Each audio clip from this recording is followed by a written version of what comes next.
opioid painkillers, such as morphine, are currently used to manage chest pain related to heart attacks and to provide pain relief during cardiac procedures like heart angiograms that are used to treat heart attacks.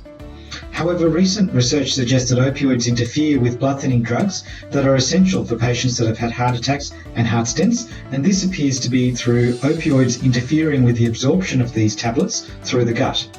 Therefore, to avoid this interaction, we are trialling a non-opioid painkiller to use in patients that are having heart angiograms and stents to see if it is effective, safe,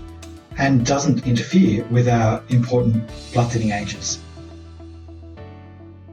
We did a clinical trial where patients having heart angiograms at the Alfred Hospital received either fentanyl, an opioid painkiller, or lignocaine, a non-opioid painkiller, as part of their heart angiogram procedure for pain relief. We then compared how effective and safe these two drugs were at relieving pain during the procedure, and we also measured how well a blood thinner called ticagrelor, given at the end of the procedure,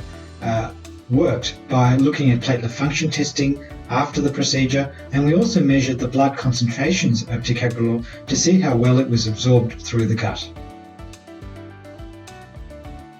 What we found was that lignocaine given through a drip or cannula avoided the interaction that we saw between fentanyl, an opioid painkiller, and our blood-thinning drug called ticagrelor. And this meant that in the group of patients that received lignocaine, ticagrelor concentrations in the blood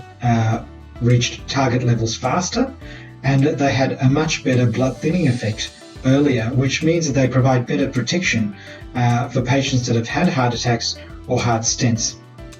We also found that patients experience very low levels of pain during our procedures in general in both arms, and that both drugs were equally effective at reducing pain and also were well tolerated in both groups.